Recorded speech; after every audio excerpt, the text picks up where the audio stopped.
1965 से लेकर 70 तक जब मैं महाराष्ट्र में था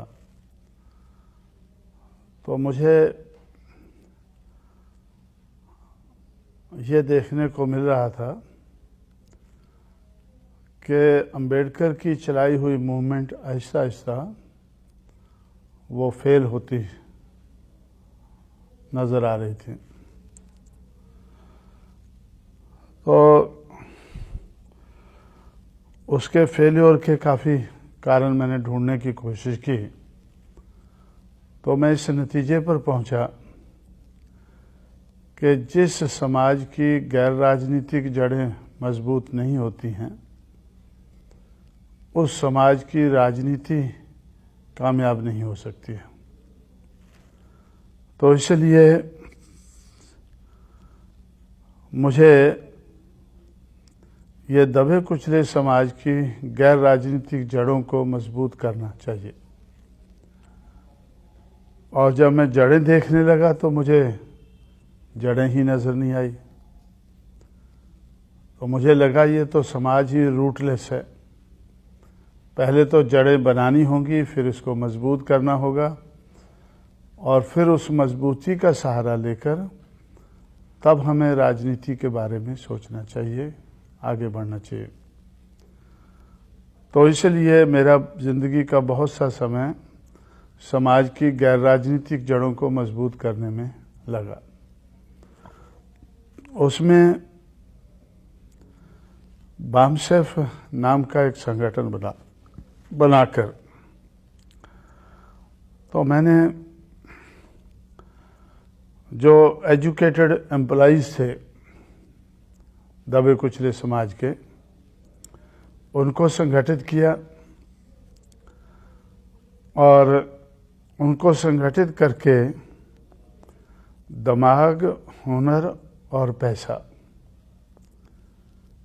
ये 3 किस्म की गैर राजनीतिक जड़ों को बनाया और मजबूत किया।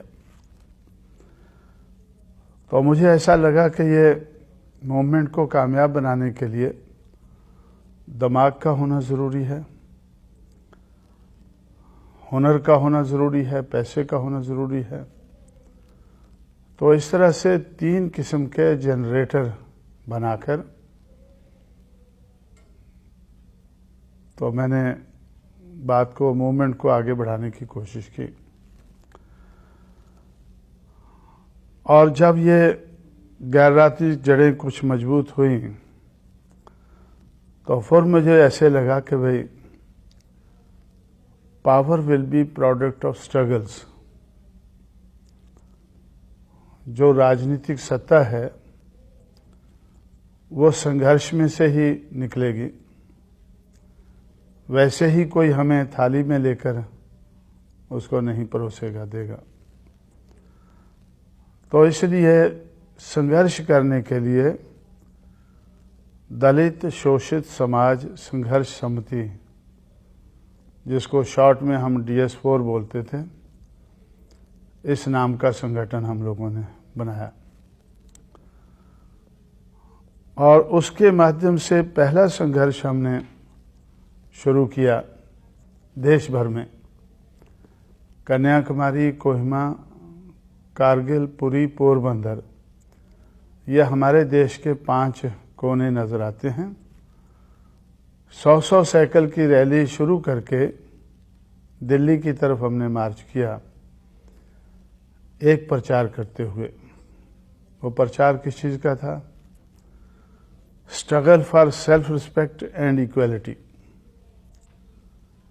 समता और सम्मान के लिए संघर्ष। तो उससे एक वातावरण देश भर में बना, एक फिजा बनी, एक माहौल बना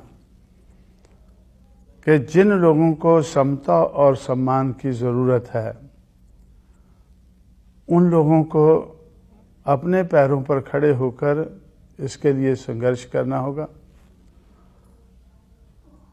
और तब ही वो समता और सम्मान हासिल कर सकते हैं। तो ये रोल DS4 का रहा। उसके बाद हम लोगों ने बहुजन समाज पार्टी बनाई, ये सोच करके कि डेमोक्रेसी में मेजॉरिटी की ज़रूरत होती है। तो मेजॉरिटी तो दलित शोषित समाज की है। अब इसको राजनीति में परिवर्तित करने के लिए बहुजन समाज बनाना शुरू किया और बहुजन समाज की पार्टी बनाना शुरू की। और बहुजन समाज पार्टी बनाकर हम लोगों ने तो दिमाग, हुनर और पैसा के जो जनरेटर बनाए थे उनका इस्तेमाल करके संघर्ष करके राजनीति में आगे बढ़ना शुरू किया। तो बहुत देर तक लोग ऐसा सोचते थे कि इस किस्म के संगठन बनते हैं, थोड़ी देर चिल्लाने के बाद खत्म हो जाते हैं। लेकिन हमने पहले ही ये प्रिकॉशन लिया था कि ये whatever we have to attain, we must be able to sustain। जो हमें हासिल करना है उसको बनाए रखना है। तो इस किस्म का प्रबंध हम लोगों ने किया और मूवमेंट आगे बढ़ती गई। तो मूवमेंट, इसमें जो मूवमेंट बनाने में जो सोच है, विचार है या विचारधारा हम लोगों ने बनाई है, उसमें मुझे बहुत कुछ करना पड़ा है। लेकिन इस विचारधारा को अमल में लाने के लिए मेरे जो शागिर्द हैं, मेरे चेले हैं या जिनको मैंने तैयार किया है, तो वो लोग इसको अमल में लाने के लिए मुझे बड़ी मदद कर रहे हैं। और इस मदद के कारण हम लोग आगे बढ़ रहे हैं। मैंने पढ़े लिखे नौजवान लोगों को ढूंढकर, स्पॉट करके उनको तैयार करना शुरू किया। तो जिस किस्म की इस संघर्ष को, इस मूवमेंट को चलाने के लिए मुझे क्वालिटीज चाहिए थी, तो दिल और दिमाग की क्वालिटीज,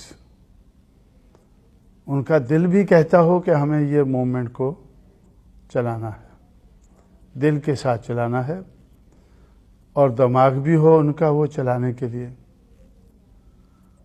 तो दिल और दिमाग की क्वालिटीज़ को ध्यान में रखते हुए मैंने देश भर में पढ़े लिखे नौजवान लोगों को तैयार करना शुरू किया।